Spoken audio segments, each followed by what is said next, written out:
ওর Nobel prize কেড়ে নেওয়া উচিত লোকটার। যদি কেড়ে না নেয়, নোবেল কমিটির নামেই তো লোকেরা ভুলভাবে ভাববে। এই কমিটিটা কীরকম ধরনের কমিটি? মোদিজির নীরবতা আমাকে ভয়ঙ্কর রকমভাবে ভাবাচ্ছে। এখানকার বুদ্ধিজীবীরা পাঁচাটা, এগুলোকে একদম ঘেন্নার যোগ্য, এগুলোকে বুদ্ধিজীবী বলে মনেও হয় না, এলে নমস্কার করতেও ঘেন্না লাগে আমার। কিন্তু যখন গণভবন লুট হলো, ওরা তো চুরি করে সেই মানে ভুলভাল জিনিস, হাঁস মুরগি যা পারে, শেখ হাসিনার অন্তর্বাস পর্যন্ত চুরি করে নিচ্ছিল। এই তো ওদের চরিত্র। বাংলাদেশ ভাগ হোক, একটা পার্টিতে হিন্দুরা থাকুক, অন্য পার্টে মুসলিমরা থাকুক। নমস্কার। খুব কঠিন সময়ে এই প্রশ্নগুলো এলো এবং অত্যন্ত মনোকষ্ট নিয়ে আছি। আপনি যে কথাগুলো বললেন, চিন্ময় প্রভু দাসকে যে অ্যারেস্ট করেছেন এবং তাকে জামিন দেয়নি, এগুলো সমস্তটাই পূর্ব পরিকল্পিত। আমাদের সনাতনী কালচারে একটা জিনিস মাথায় রাখবেন, এই সন্ন্যাসীরা সর্বত্যাগী।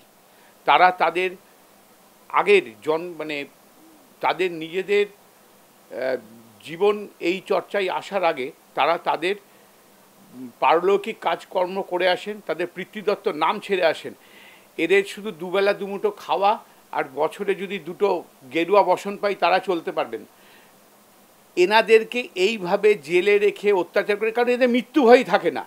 আমি অত্যন্ত গর্বিত যে এই রকম একটা সন্ন্যাসী, মহান সন্ন্যাসী এই নেতৃত্ব দিচ্ছেন এবং জনজাগরণ হয়েছে। শুধু হিন্দু হিন্দু বললে হবে না, হিন্দু, খ্রিস্টান, বৌদ্ধ সবাই মিলেই এই জনজাগরণের মধ্যে আছে। জয় সনাতনীদের অবশ্যম্ভাবী। সনাতনীদের আন্দোলনে কাঁপছে এখন মৌলবাদীরা এবং হিন্দুদের গর্জনে ইউনূস সরকার পিছু হচ্ছে এবং হিন্দুদের আন্দোলনের চাপে বাংলাদেশ পুলিশ পর্যন্ত নত হচ্ছে। রাতে চিন্ময় প্রভুকে মানে এই যে আন্দোলন, এই যে হিন্দুদের জনজাগরণ, এর চাপে পড়ে শেষ অবধি রাত্রিবেলায় চিন্ময় প্রভুর কাছে প্রসাদ পৌঁছে দেওয়া হয়েছে, যেখানে তার উপর মানসিক নির্যাতন করা হচ্ছিল, খেতে দেওয়া হচ্ছিল না। শেষে বাংলাদেশের যারা সংখ্যালঘু হিন্দু, তাদের চাপে প্রসাদ পৌঁছে দেওয়া হয়েছে চিন্ময় কৃষ্ণ প্রভুকে। কী বলবেন? কীরকম অদ্ভুত ধরনের একটা প্রশাসন চলছে। আমি এটাকে সরকার বলবো না, সরকারের একটা প্রধানমন্ত্রী থাকবে, এখানে কোনো প্রধানমন্ত্রী নয়, প্রধান উপদেষ্টা। এই ভদ্রলোক কি করবেন আর কি করবেন না, উনি নিজের ক্ষমতা ধরে রাখার জন্য একটা অত্যাচার করছেন এবং হিন্দুরা শুধু আজকে অত্যাচারিত হচ্ছে এরকম নয়, এখন অত্যাচার বেড়েছে, বেরিয়ে গেছে অনেক, দশকের পর দশক ধরে অত্যাচার হয়েছে। আর একটা জিনিস ওদের মনে রাখতে হবে, এখন কিন্তু নেতৃত্ব চিন্ময় দাস প্রভু দিচ্ছেন, মিস্টার গান্ধী দেখতে আসছেন না। নোয়াখালী দাঙ্গার পরে গান্ধীজির যা স্ট্যান্ড ছিল, সেই স্ট্যান্ড আর হিন্দুদের মধ্যে নেই। আমি অত্যন্ত গর্বিত যে এই 3 কোটি লোক একত্রিত হয়েছে এবং এই অত্যাচারগুলোকে সামলানোর জন্য তারা ভীষণভাবে আন্দোলন করছে এবং প্রত্যেকটা আন্দোলনই দেখবেন এরা কিন্তু সুন্দরভাবে করছে, কোনো মারধর করে নয়। ইউনিশ প্রশাসন তাদের উপরে বিভিন্ন রকমের অত্যাচার করছেন, পরপর করে যাচ্ছেন। আপনি একটা ভালো করে দেখবেন, এই জিনিসগুলো করার পেছনে কিন্তু বহুদিনের পরিকল্পনা ছিল। আপনার মনে আছে কিনা জানি না, নোবেল বলে একটা লোক এখানে গান গাইতে এসেছিল, ছেলে, যে ভবিষ্যতে পরে 5 বছর মানে ওখানে গিয়ে কিছুদিন পরেই বলল যে এখানকার রবীন্দ্রনাথের জাতীয় সঙ্গীত, এখানে জাতীয় সঙ্গীত হবে না, এই কথাটা বলেছিল। এই অর্থ এই জন্যে, সেই তখন থেকে কিন্তু ওদের মাথার মধ্যে, মানসিকতার মধ্যে এই মাদ্রাসাগুলো যে হয়, এইগুলো থেকে করে ওদেরকে তৈরি করা হয়েছে। আমি একদম শেখ হাসিনাকে পুরো সাপোর্ট করব না। উনি যদি এই মাদ্রাসার সংখ্যা ওখানে অনেক বেড়ে গিয়েছিল ওনার সময়তে, কেন করেছিলেন? উনি তো জানবেন যে মানুষগুলোকে কিভাবে তৈরি করতে হবে। তৈরি করাটার মধ্যেই যদি গলদ থাকে, এই রকম ধরনের জিনিস হবে। ওদের মাথার মধ্যে কিছু নেই, ওরা শুধু একমাত্র দেখলাম যে বিভিন্ন রকমের স্লোগান হচ্ছে যে ইসকনের চামড়া গুটিয়ে দেবো আমরা, মানে বিভিন্ন রকমের এই যে স্লোগানগুলো উস্কানিমূলক দিচ্ছে। পুলিশ ওখানে যদি কাজ করতো, এই যে বিভিন্ন স্লোগান যারা দিচ্ছে তাদেরকে অ্যারেস্ট করেছে? তাদেরকে তো পুলিশ কোনো অ্যারেস্ট করেনি। তাদেরকে তাহলে কি হচ্ছে? তারা আরও বেশি উৎসাহিত হচ্ছে। তারপরে তো একজন মুসলিম লয়ার, বাচ্চা ছেলে, তাকে হিন্দুভাবেই মেরে দেওয়া হয়েছে, এইটুকুই আমার কাছে খবর এসছে। তাকে মেরেছে এবং মুসলিমরা মেরেছে, এখান থেকে পাওয়া গেছে। বুঝতে পারেনি প্রথমে। এবার তাদেরকে কিন্তু বলছে, মুসলিম নামটি বলছে, আরিফ ইসলাম নাম যেন ভদ্রলোকের, কিন্তু কারা কারা ধরা পড়েছে সেই নামগুলো কিন্তু প্রকাশ করছে না, যাতে ওরা আরও বেশি উত্তেজিত হয়। এটা অত্যন্ত ভয়ঙ্কর। অত্যন্ত ভয়ঙ্কর এবং নিন্দনীয়। শুনানির দাবিতে আন্দোলন করছে বাংলাদেশের হিন্দুরা, কারণ সন্ত্রাসবাদীরা শুনানি হতে দিচ্ছে না, এবং এই কারণে বাংলাদেশের বিভিন্ন জায়গা জুড়ে হিন্দুরা কিন্তু সমানে আন্দোলন চালিয়ে যাচ্ছে। যে হিন্দুরা এতদিন পর্যন্ত ভয়ে কুঁকড়ে ছিল যে মৌলবাদীদের হাতে তারা মানে হিন্দু নিধন যজ্ঞ চলছিল, সেখানে এই হিন্দুরাই কিন্তু ফুঁসে উঠেছে। কি বলবেন? এটাই তো দরকার, নেতৃত্বের দরকার এই জন্যে। এবং এই যে জেগে উঠেছে শুধু হিন্দু নয়, আবার বলছি বৌদ্ধ খ্রিস্টানরাও জেগেছে, তারাও সমানভাবে অত্যাচারিত হয়েছে, জেগে উঠেছে, তার ফল আসবেই। এবং প্রত্যেকটা আপনি দেখবেন, ট্রাম্পও বোধহয় টুইট করেছে, নরেন্দ্র মোদী আজকে বলেছেন, একটা জিনিস বলেছিলেন, ওরা আবার তার উল্টো রকম বার্তা দিয়েছে। বিভিন্ন দেশে এই জিনিসগুলো নিয়ে আন্দোলন শুরু হয়ে গেছে। এই জায়গাটা যে একটা জঙ্গি রাষ্ট্র তৈরি হচ্ছে, এই জিনিসটা প্রমাণিত হবে। এবং আমি একদম এখনকার সেই পরিস্থিতি নেই। বিভিন্ন আজকে ইসলামিক কান্ট্রি যে 57 জন আছে, 57টা ইসলামিক কান্ট্রি আছে, তার মধ্যেও কিন্তু অনেক জায়গাতেই এই ইসকনের মন্দির আছে, এরাও কিন্তু প্রতিবাদ পাঠাচ্ছে। এবং দেখবেন এর প্রতিবাদ হবে এবং বাংলাদেশের এই জঙ্গিগুলোকে ধরা হবে। বাংলাদেশে চিন্ময় কৃষ্ণ প্রভুর যে গ্রেফতারি হলো, তাতে কিন্তু এপার বাংলাও ফুঁসছে, এবং এপার বাংলার মানুষের বক্তব্য যে এটা পূর্ব পরিকল্পিত। এবং তার সঙ্গে একটা জিনিস আমরা মানে অদ্ভুতভাবে লক্ষ্য করেছি, যেভাবে ডেমোগ্রাফি চেঞ্জ হয়ে যাচ্ছে, সেটা ওপার বাংলা হোক এপার বাংলা হোক, মুসলিম সংখ্যাগরিষ্ঠতা বাড়ছে সব জায়গাতে।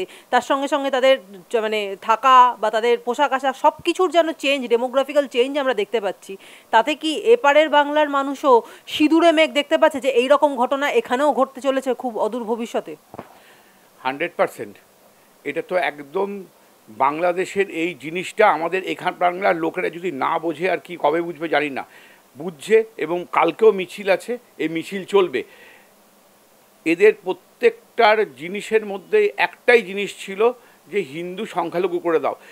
33% যখন হিন্দু ছিল বাংলাদেশে, যখন ভাগ হয়েছিল, যখন বাংলাদেশ হয়েছিল, আজকে সেখানেতে 8% বলা হয়, কিন্তু আসলে হয়তো 3-4% আছে, ওটা দেখাতে হয় সংখ্যালঘু বলে। এই রকমভাবে তারা কি করে এসছে, তাদের ধর্মান্তরিত হয়েছে। এখানকার মানুষ তো কোনো দিন আমাদের এতদিন বাম জমানায় কখনো চেঁচায়নি বা কিছু করেনি, তারা বলেনি, তারা সবসময় নীরবতাই পালন করে গেছে, উৎসাহ দিয়ে গেছে। একবার বুদ্ধদেব ভট্টাচার্য বলেছিলেন যে মাদ্রাসাগুলো কারিগর বলেছিলেন, জঙ্গি তৈরি কারিগর না, এরকম কিছু একটা বলেছিলেন, সঙ্গে সঙ্গে রেডে করে উঠেছিল, উনি চেপে গেছিলেন ওনার দলের কথাতে। এখানকার লোকেরা কেউ কিচ্ছু বলেনি এবং বলবেও না কখনো, স্বাভাবিকভাবেই। কিন্তু আমরা যারা সনাতনী কালচারের মধ্যে আছি, ধারণার মধ্যে আছি, আমাদের মধ্যে তো আসবেই ব্যাপারটা। ধর্ম ধর্ম ধর্ম ধর্ম করাটা হয়, এই জিনিসটা অত্যন্ত। আপনাকে একটা জিনিস বলি, গীতার সময় যে ধর্মযুদ্ধ হয়েছিল, তখন ধর্ম মানে কি? তখন ধর্ম মানে কিন্তু কোনোটাই কোনো ধর্ম ছিল না। তখন তো অন্য ইসলামও ছিল না, খ্রিস্টানও ছিল না, কিছু ছিল না। তখন ধর্মযুদ্ধ কি? অশুভের বিরুদ্ধে শুভ বুদ্ধির যুদ্ধ, এটাই ছিল। আমরা সেটাকে এমন একটা ধর্মে নিয়ে এসেছি, ধর্ম করছি। আমাদের একটা জীবনশৈলী, সেটা সনাতনী কালচার। অন্য ধর্মের সঙ্গে এটাকে মানানোই যায় না। ওই ধর্ম করে লাভ নেই। এই সনাতনী কালচার থাকবে। এ বিভিন্ন সারা এত বছর ধরে এত অত্যাচারের মধ্যে দিয়েও আছে। আপনি তো সালাম আজাদের লেখা আমি তো অনেক আগে পড়েছি, সে কিভাবে যে হিন্দুগুলোকে মারা হয় এরকম লেখাগুলোকে আমি পড়েছি, মানে ওনার বইয়েতে পড়েছি। আজাদ নূর বলে, আসাদ নূর, সেই তো বাইরেই পাঠি, যতগুলো ওদের বিরুদ্ধে কথা বলে, তারা কেউ বাংলাদেশে থাকতে পারে না এবং সবাই চুপ করে থাকে। কিন্তু বাইরে থেকে তারা কিছুটা গর্জন করে বলে আমরা কিছুটা জিনিস জানতে পারি কি চলছে। এ দুঃসহ ব্যাপার, এরকমভাবে চলতে পারে না।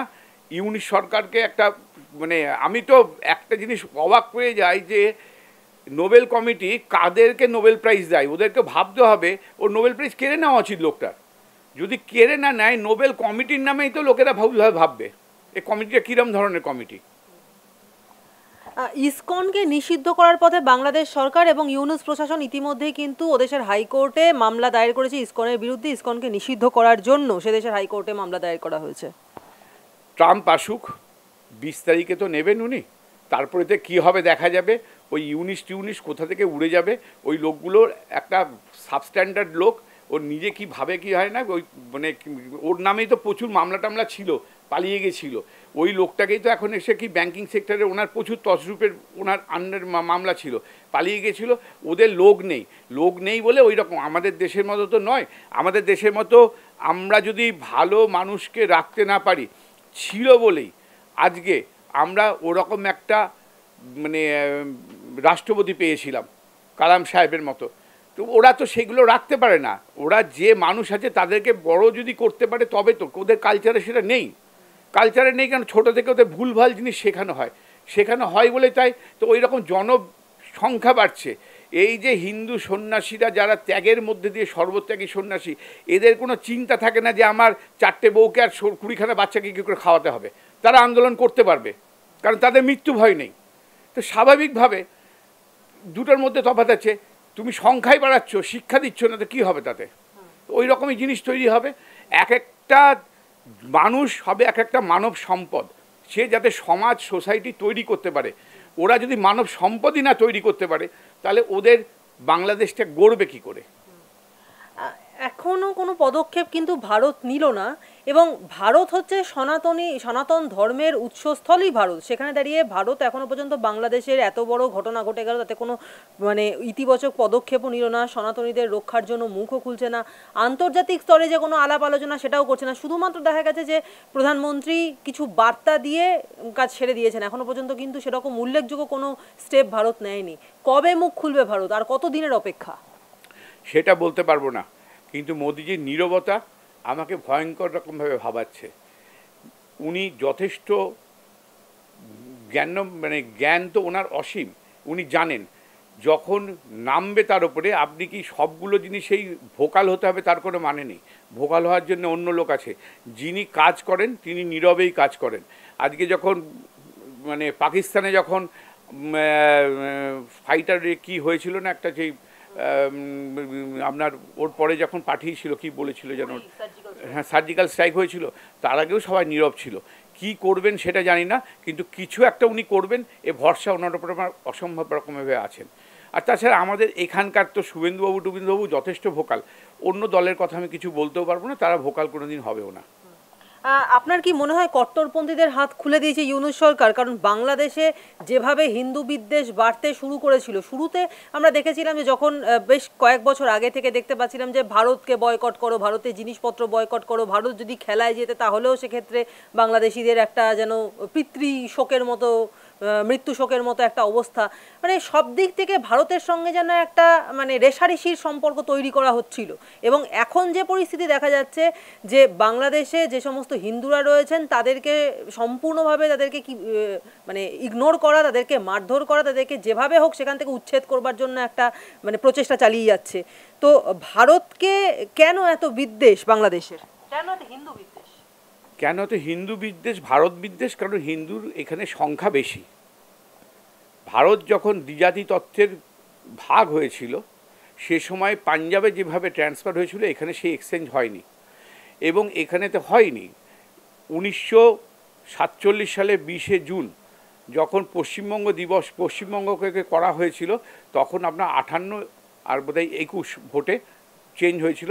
21 জন যারা বিপক্ষে ভোট দিয়েছিলেন তারা সবাই মুসলিম ছিলেন।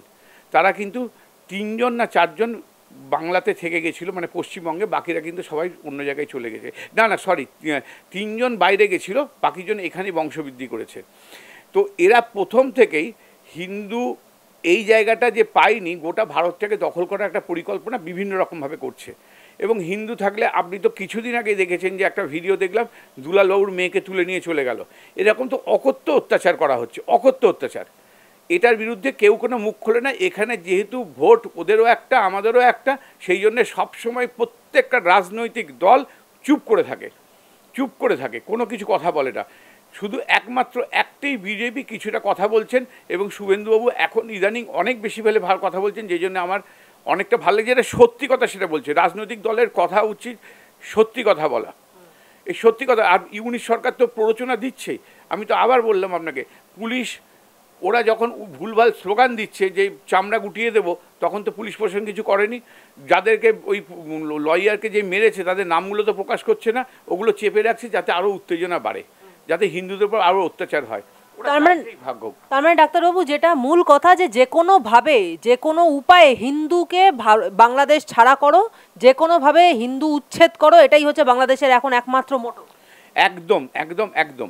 এটা আজকে নয়, মানে ওদের যে ইসলামিক যারা মৌলবাদী তাদের অনেক দিন ধরে এটাই মোটো। এবং এটা এখন ইউনিশ প্রশাসন যেহেতু কিছু করছে না, হাত গুটিয়ে বসে আছে, আরও বাড়িয়ে দিয়েছে জিনিসটাকে, আর বাইরে কিচ্ছু নয়। তাহলে আর একটা জিনিসও কিন্তু এখানে খুব অদ্ভুতভাবে চোখে পড়ছে, যে কোথায় অন্যান্য দেশে বিভিন্ন জায়গায়, কোথায় ইসরায়েলে কি হলো, কোথায় প্যালেস্টাইনে কি হলো, তা নিয়ে এখানকার বুদ্ধিজীবীরা একেবারে হাতে মশাল নিয়ে মিছিল করতে বেরিয়ে পড়েন। কিন্তু তাদেরকে কিন্তু দেখা যাচ্ছে না যে পড়শি দেশে যখন এভাবে হিন্দু নিধন যজ্ঞ চলছে, নরমেধ যজ্ঞ চলছে বলা চলে, সেখানে দাঁড়িয়ে তাদের কোনো রকম কবিতা, মানে কোনো ফেসবুক পোস্ট বা কোনো রকম কবিতা, কোনো রকম মিছিল ভিজিল কিচ্ছু নেই, তারা একেবারে চুপ। তাহলে কি তাদের সিনেমা, তাদের লেখা বই, তাদের লেখা কবিতা, এগুলো সেখানকার হিন্দুরা পড়েন না এবং মৌলবাদীরাই সেসব সিনেমা দেখেন, তাদের বই পড়েন, তাদের বই কেনেন, তাদের আয়ের উৎস শুধুমাত্রই মৌলবাদীরা? দেখুন, এখানেতে একটা দারুণ সুন্দর ন্যারেটিভ চলে, সেকুলারিজম। সেকুলার জিনিসটা কবে হয়েছে? 1975 সালে ইন্দিরা গান্ধী সেকুলার শব্দটা সংবিধানে ঢোকায় এবং ইমার্জেন্সি ডিক্লেয়ার করেছিল। তখন ইমার্জেন্সিটা খুব খারাপ, আর তখন যে সেকুলার শব্দটা ঢোকালো সেটা খুব ভালো, সেইটা আমরা মেনে নিয়েছি। সংবিধানে কখনোই প্রথম থেকে সেকুলার কথাটা ছিল না, এটা 1975। যদি ইন্দিরা গান্ধীর জিনিস, যদি মানে ইমার্জেন্সি ডিক্লেয়ার যদি খারাপ থাকে, তাহলে সেকুলারটা ঢোকানো খারাপ হবে, এই কথাটাই বলা দরকার। এখানকার বুদ্ধিজীবীরা পাঁচাটা, এগুলোকে একদম ঘেন্নার যোগ্য, এগুলোকে বুদ্ধিজীবী বলে মনেও হয় না, এলে নমস্কার করতেও ঘেন্না লাগে আমার, এদের মুখ দেখলেও এখন ঘেন্না লাগে, এরা কিছু কথা বলতে পারে না। এদের আগে আমাদের চোখে অনেক সম্মানের ছিল, ওরা নিজেদের সম্মান হারাচ্ছে, এরা কথা বলবে না। আজকে লেবাননে খ্রিস্টান ছিল, আজকে আপনি লেবাননকে কিসের জন্য চেনেন? হিজাবুল্লাহ গোষ্ঠী। কিসের, লেবাননে যে মুহূর্তে ইসলাম বেড়ে গেল, সঙ্গে সঙ্গে হিজবুল্লাহ গোষ্ঠীর জন্য আপনি চিনতে পারছেন। আজকে বোকা হারাম যে নাইজেরিয়াতে গাদা 200 জন, না কিছুদিন আগে দেখেছিলাম যে 200 জন স্কুল ছাত্রীকে ধরে নিয়ে গিয়েছিল, তাদেরকে মানে 14 বছরের মেয়েকেও প্রেগনেন্ট করে দেওয়া হয়েছে। এইরকম জিনিস আপনারা পড়েছেন। এটা কিসের জন্য? বোকা হারাম। কারা? ওই ইসলামিক গোষ্ঠী। তো যেখানেতে 57টা দেশে ইসলাম আছে, তার মধ্যে কটা শান্তিতে আছে? একটা জায়গা তো শান্তিতে নেই। হিন্দু রাষ্ট্র একটাও নেই। নেপাল ছিল, সেটাও ওই কমিউনিস্টরা ঘুরে একটা কিছু করে একটা ভেঙে দিয়েছে। তো স্বাভাবিকভাবে এই জিনিসগুলো চলবে। যারাই সংখ্যাধিক্য, তাদের ব্রেন কতটা আছে জানা নেই, কিন্তু সংখ্যাধিক্য, এই সংখ্যার যখন ভোট হবে, স্বাভাবিকভাবে এই লোকগুলো ভয় পায়, এই লোকগুলো অত্যন্ত ভীতু, এদের কলম সরে না এবং নোংরা টাইপের লোক, নোংরা মানসিকতার লোক, এদের প্রত্যেককে চেনা হয়ে গেল। এটাই ভালো যে এই লোকগুলোর চরিত্র চেনা হয়ে গেল, এই লোকগুলোকে দেখলে শুধু ঘেন্না করা ছাড়া আর কিছু করার থাকবে না আমাদের। তাহলে এই যে হিন্দু রাষ্ট্র, এই যে এক্ষুনি বললেন যে একটাই নেপাল ছিল, কিন্তু সেটাও এখন আর সেইভাবে পুরোপুরি হিন্দু রাষ্ট্র নেই, সেখানে দাঁড়িয়ে যেভাবে হিন্দুদের ওপর ডেলিবারেটলি অত্যাচার চলছে, এখানে আমাদের দেশেও চলছে এবং বাংলাদেশ বা পাকিস্তানে তো চলেইছে, বাংলাদেশে তো এখন লেটেস্ট এত মারাত্মকভাবে চলছে, সেখানে দাঁড়িয়ে হিন্দু রাষ্ট্রের প্রয়োজনীয়তা কতটুকু, মানে আমাদের দেশের হিন্দু রাষ্ট্র হওয়ার প্রয়োজন কতটা? আমাদের দেশে হিন্দু রাষ্ট্র হওয়ার প্রয়োজন যথেষ্ট পরিমাণে আছে। এইভাবে চলতে পারে না। এটা একটা মনে হচ্ছে ধর্মশালা, যেই আসবে সে এখানে বসবে। এখানে রোহিঙ্গার পরপর বস্তি করে দেওয়া হয়েছে, তুমি সামলাতে পারবে না, কোনো কিছু করতে পারবে না, এরকমভাবে চলতে পারে না। আমরা শান্তিতে যারা থাকি, আজকে দেখুন সনাতনী যে কালচারে এই যে এত বড় আন্দোলন হচ্ছে, কোনো জায়গায় আঙুল লাগানো এই যে বাংলাদেশে হয়নি, কিন্তু যখন গণভবন লুট হলো, ওরা তো চুরি করে সেই মানে ভুলভাল জিনিস, হাঁস মুরগি যা পারে, শেখ হাসিনার অন্তর্বাস পর্যন্ত চুরি করে নিচ্ছিল। এই তো ওদের চরিত্র। দুটো চরিত্রের মধ্যে তফাৎ থাকতে হবে। সনাতনীরা অত্যন্ত শান্তভাবে আন্দোলন করছে, তারা কখনো কোনো অশান্তি করে না এবং এরা এটাই করবে, এর কারণে এটা কালচারের মধ্যে চলে গেছে ওদের। তো স্বাভাবিকভাবে হিন্দু রাষ্ট্র তো আমাদের চাই, আমরা নিজেরাই চাইবো যে হিন্দু রাষ্ট্র হোক। না হলে পরে এই রকম যদি চলতে থাকে, বাংলাদেশ আমাদের চোখ খুলে দিয়েছে, বাংলাদেশও ভাগ হোক যদি ওরা না থাকতে পারে। যেখানেতে আগে যখন হয়েছিল, চট্টগ্রাম তো হিন্দু তো প্রধান ছিল, হিন্দু তো বেশি ছিল, 80%-এর উপর চট্টগ্রাম, কুমিল্লা, মোস্টলি হিন্দু প্রধান ছিল। শ্রীহট্ট এগুলো হিন্দু প্রধান ছিল, সেগুলোতে এক্সচেঞ্জের সময় ওদিকে চলে গেছে, সেটা তো হওয়ার কোনো দরকার ছিল না। তো তাহলে যদি নাই করতে পারে, বাংলাদেশ ভাগ হোক, একটা পার্টেতে হিন্দুরা থাকুক, অন্য পার্টে মুসলিমরা থাকুক, আর এখানেও যতগুলো মুসলিম থাকবে তারা যদি না থাকতে পারে, এক্সচেঞ্জ হোক, কারণ ওইভাবে চলা যায় না। আমি হিন্দুরা, তবে আমি সমস্ত বাংলাদেশিদের বার্তা দেব যে আপনারা যেমনভাবে আন্দোলন করছেন আন্দোলন করুন, কিন্তু অত্যন্ত শান্তিভাবে, কোনো ধ্বংসাত্মক ব্যাপারে যাবেন না। এবং এখানেও যে আন্দোলন হবে এরাও কোনো ধ্বংসাত্মক কাজের জন্য না যায়, এই আবেদন আমার সবার কাছে থাকবে।